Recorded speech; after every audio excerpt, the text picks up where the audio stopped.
अब हम क्या पढ़ेंगे, पेन नंबर फर्स्ट शुरू करेंगे। तो शुरू करते हैं आज का सेशन हमेशा की तरह। तो यदा यदा यदा सृष्टि तदा दृष्टि, यदा दृष्टि तदा सृष्टि, है ना। तो हम कहाँ से पढ़ेंगे, पेज नंबर फर्स्ट, चीज़ों को समझेंगे, है ना, जानेंगे, परखेंगे। तो क्या क्या बता रखा है इसमें, कंपनी का शासन बता रखा और संशोधन अधिनियम बता रखा।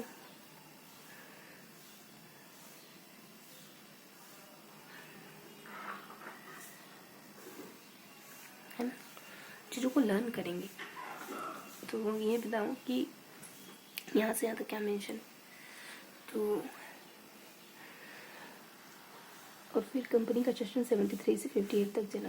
तो यहाँ क्या मेंशन है, तो 73 का रेगुलेटिंग एक्ट, 73 के रेगुलेटिंग एक्ट की कितनी बातें, 5 बातें जिनको याद करना है। तो कंपनी का शासन तकरीबन 100 सालों तक रहा ना, 73 से लगाकर 53 कहें तो, नहीं 73 से लगाकर लगभग 100 साल, है ना। ये 58 है, 68 या 78 होगा, 20 मतलब 80 सालों तक कंपनी का शासन, है ना। 73 से मतलब यूँ तो ज़्यादा रहा, लेकिन हम 58 तक ही पढ़ रहे हैं। नहीं ज़्यादा कैसे रहा, 58 में 18 की क्रांति वगैरह हो गई थी और शायद इतना ही रहा होगा। तकरीबन 80 साल का कंपनी का शासन रहा। हम तो कहते हैं कि 125 करोड़, सॉरी, हम तो कहते हैं कि 250, कितने 150 250 इतना है ना, ठीक है, जितना भी हम मेंशन है कंपनी का समय, है ना, 80 साल तक का है। उसमें 73 में एक रेगुलेटिंग एक्ट आया शुरुआत में ही, है ना, जब हमारे ऊपर कंपनी का आधिपत्य हुआ, तो 73 में वो एक रेगुलेटिंग एक्ट लेकर आई कि हम कैसे कैसे शासन करेंगे, शायद इसके लिए, है ना। तो इसकी 5 मुख्य बातें, है ना, उससे ऊपर भी कुछ, उससे नीचे भी कुछ है। इसकी 5 मुख्य बातें रेगुलेटिंग एक्ट की, ठीक है। जब कंपनी ने डिसाइड किया कि वो भारत जैसे देश पर शासन करेगी, उपनिवेश बनाएगी, तब उसने शुरुआती वर्ष में ही एक अधिनियम को परिचय करवाया, एक अधिनियम का परिचय करवाया, जिसको हम 1973 के रेगुलेटिंग एक्ट के नाम से जानते हैं। जब कंपनी स्थापित हुई, इसी के साथ वो एक अधिनियम लेकर आती, जिसका नाम 1773 का अधिनियम एक्ट था, है ना, ताकि वो ये डिसाइड कर सके कि उसको क्या क्या करना है, कैसे कैसे भारत पर उपनिवेश स्थापित करना है। तो 5 पॉइंट से, ठीक है।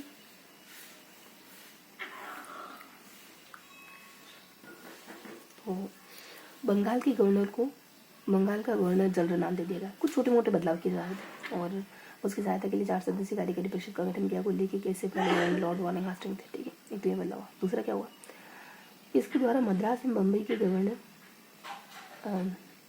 बंगाल के गवर्नर जनरल के अधीन हो गए, जबकि पहले सभी प्रेसिडेंसियों के गवर्नर जनरल एक दूसरे से अलग अलग, है ना। दूसरा काम ये किया। फिर अधिनियम के अंतर्गत कलकत्ता में 1774 में उच्चतम न्यायालय की स्थापना की गई, जिसके मुख्य न्यायाधीश और 3 अन्य न्यायाधीश थे, ठीक है। मेन ये 3 काम है। एक हल्का हल्का कि नाम बदला, और मतलब ये अपने बंगाल का गवर्नर जनरल ऐसा कुछ नाम बदल दिया, और फिर मद्रास और बम्बई के गवर्नर जनरल उसके अधीन कर दिए गए। कलकत्ता में एक न्यायालय की स्थापना की। ये छोटे छोटे बदलाव किए जा रहे थे। और फिर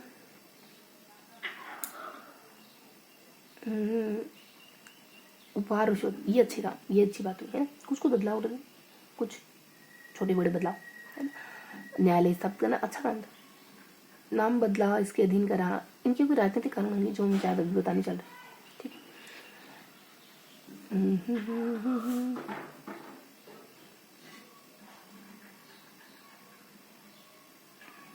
ओके,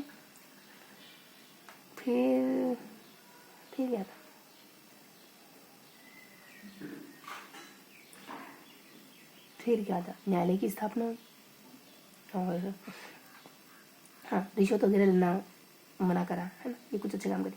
और इस अधिनियम के द्वारा ब्रिटिश सरकार का कोड ऑफ डायरेक्टर्स के माध्यम से कंपनी पर नियंत्रण सशक्त हो गया। कोड ऑफ डायरेक्टर्स, ब्रिटिश सरकार का कोड ऑफ डायरेक्टर्स कंपनी पर,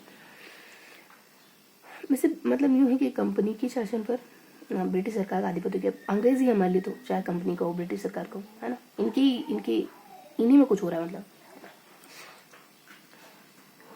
कंपनी पर किसी ब्रिटिश सरकार का आधिपत्य हो गया तो हमारे लिए तो कुल मिला के हम अंग्रेजों के थे। तो इसने भारत में इसके राज्य से नागरिक और सैन्य मामलों की जानकारी ब्रिटिश सरकार को देना आवश्यक कर दिया। ठीक है, मतलब थोड़ा ठीक हुआ कि जो भी कंपनी कर रही है उसका सारा कुछ लेखा जोखा, जो भी सेना वगैरह जो भी काम कर रही है ना, सैन्य नागरिक मामलों की जानकारी तो ब्रिटिश सरकार को देना आवश्यक कर दिया। तो ये छोटे मोटे बदलाव है ना। कोर्ट ऑफ डायरेक्टर्स की स्थापना ना उसके बाद से ये होने लगा, है ना।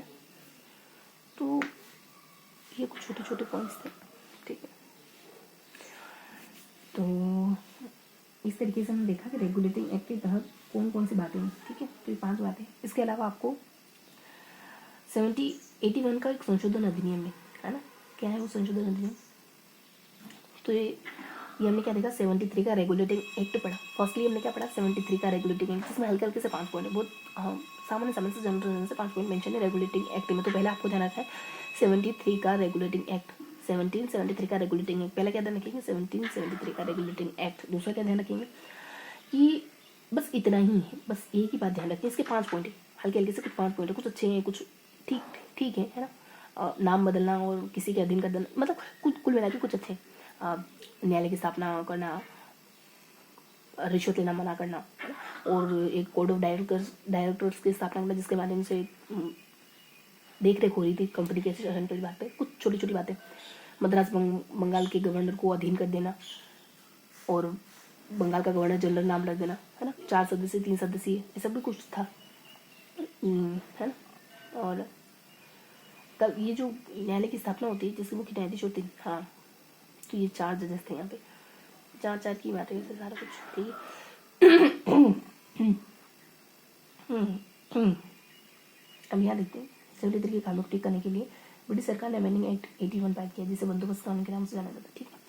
तो इसमें कुछ खामियां रही होंगी, देखो कानून बनता है उसमें संशोधन होता है ना, जाहिर सी बात है।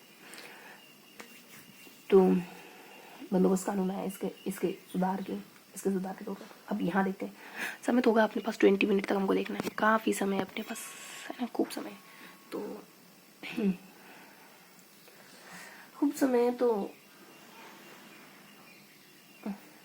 अब क्या करोगे, ऊपर से नीचे तक इसको पढ़ो। यहाँ क्या मेंशन है, कुछ जनरल सी बातें मेंशन है, कंपनी कब आई, कैसे शासन स्थापित करा, कैसे क्या करा, है ना, क्या बैकग्राउंड है, क्यों आई, क्या मकसद, ये मतलब एक जनरल इंट्रोडक्शन है ना। ठीक है।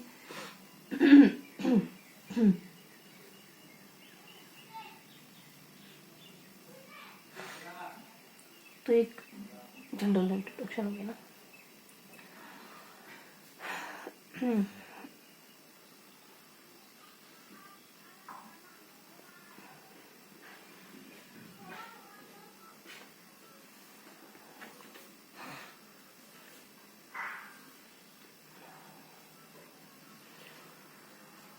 हाँ, तो क्या है जनरल इंट्रोडक्शन कि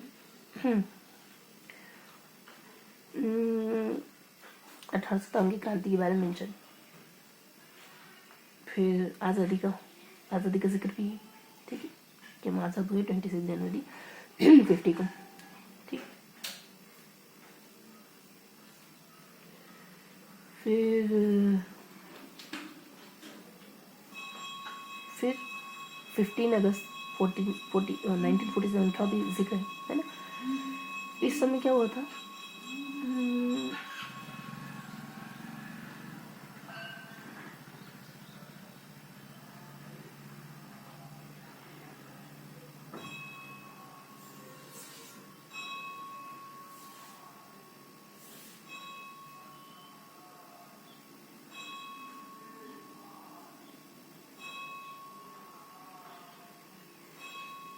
हाँ, तो ये आज़ादी मिलना, संविधान बनना, है ना, 1857 की क्रांति होना, और कंपनी का शासन, फिर सम्राट का शासन। कंपनी का शासन 1857 की क्रांति से पहले, 1857 की क्रांति के बाद आज़ादी तक सम्राट का शासन था। सम्राट शायद ईस्ट इंडिया कंपनी के मालिक वगैरह ये सब होगा ना। तो ये सारी बातें हैं, कुछ कुछ बिंदु हैं। और इसके अलावा एक और समय काल है, मतलब इसके अलावा ये कुछ कुछ समय, कुछ सन बहुत इम्पोर्टेंट है, मतलब कुछ में तो बहुत बड़ी बड़ी घटनाएं होती है ना।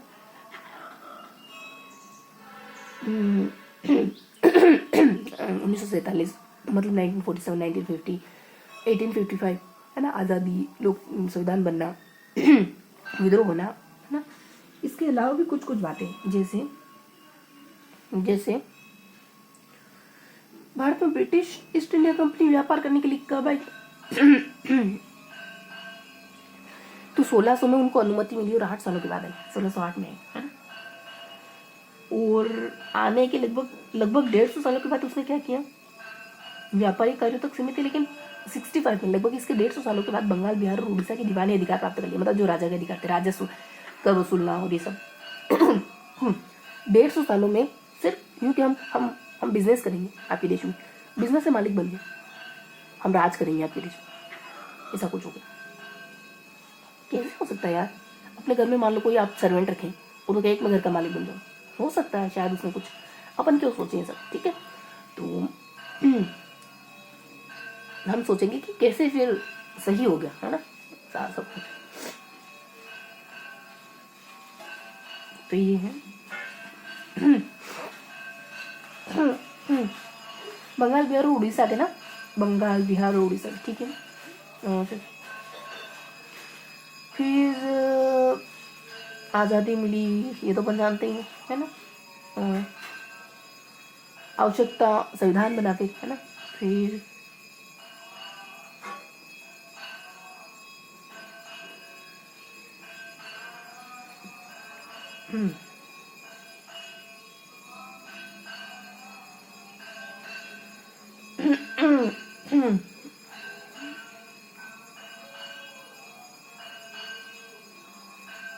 फिर हमने संविधान बना लिया, है ना।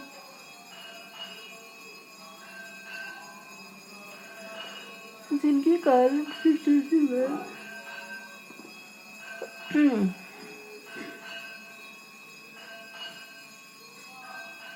यद्यपि संविधान और तथा ब्रिटिश शासन में कुछ ऐसी घटनाएं थी, फिर भी जिनके कारण ब्रिटिश शासित भारत में सरकार और प्रशासन की विधि करना।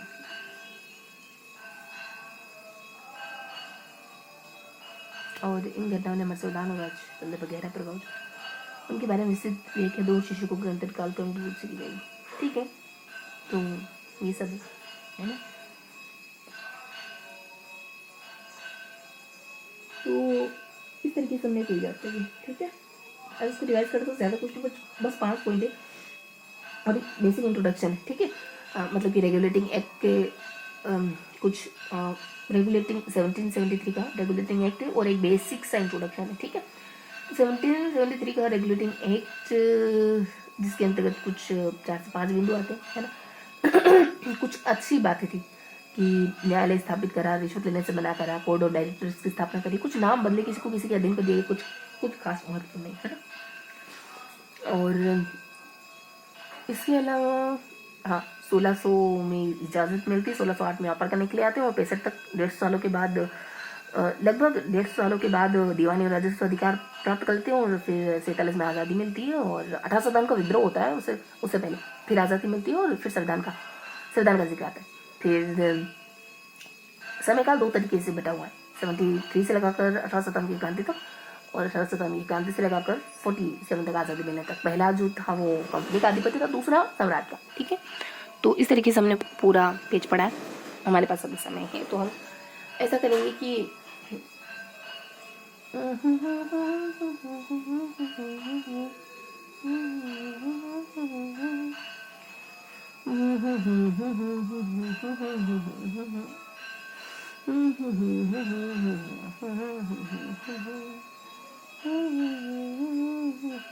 अब इसको पढ़ना है, क्या करना है, पढ़ना है, क्या करना है, पढ़ना है, क्या करना है, पढ़ना है, क्या करना है, पढ़ना है।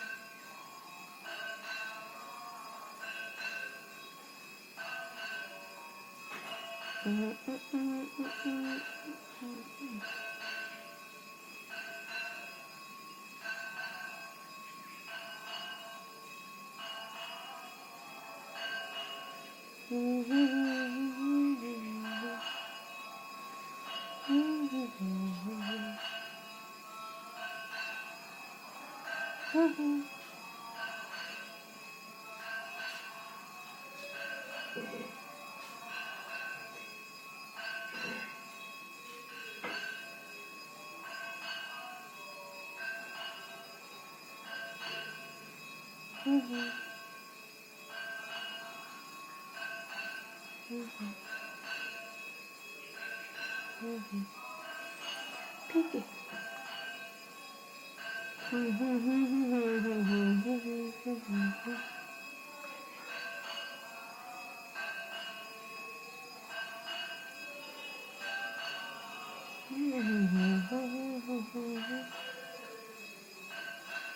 कंप्लीट।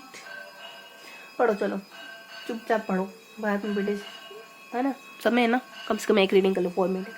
भारत में ब्रिटिश 1608 में ईस्ट इंडिया कंपनी के रूप में व्यापार करने आया और 1600 में महारानी एलिजाबेथ प्रथम के चार्टर द्वारा उन्हें भारत में व्यापार करने के विशेष अधिकार प्राप्त थे। कंपनी जो अभी तक सिर्फ व्यापारिक कार्य तक ही सीमित थी, 1765 में बंगाल, बिहार और उड़ीसा के दीवानी अर्थात राज्य से दीवानी न्यायालय के अधिकार प्राप्त कर लिए और इसके तहत भारत में उसके क्षेत्रीय शक्ति बनने की प्रक्रिया प्रारंभ हुई। 58 में सिपाही विद्रोह के परिणाम स्वरूप ब्रिटिश राज ने भारत के शासन का उत्तरदायित्व प्रत्यक्ष अपने हाथों में लिया।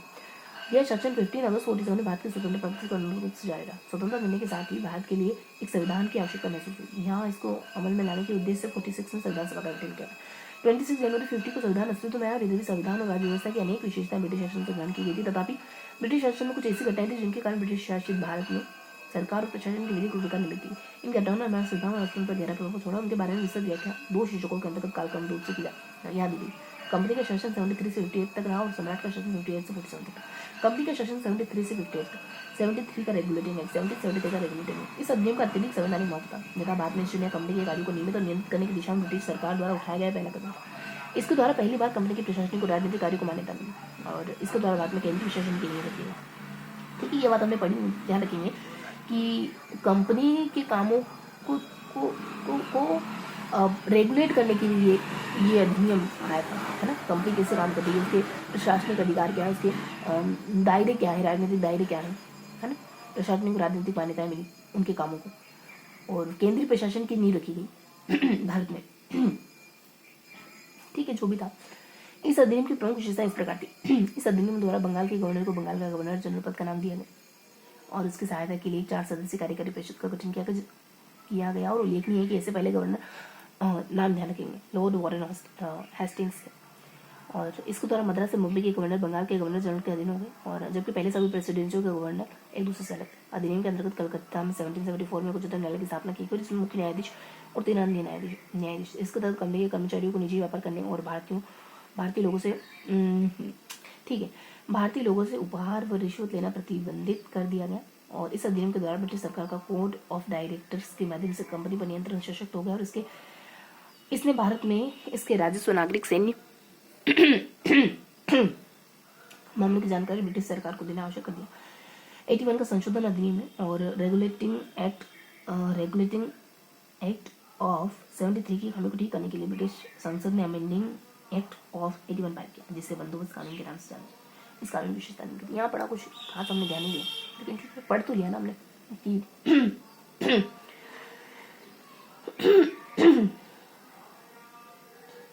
ठीक है। तो ये था पूरा सेशन।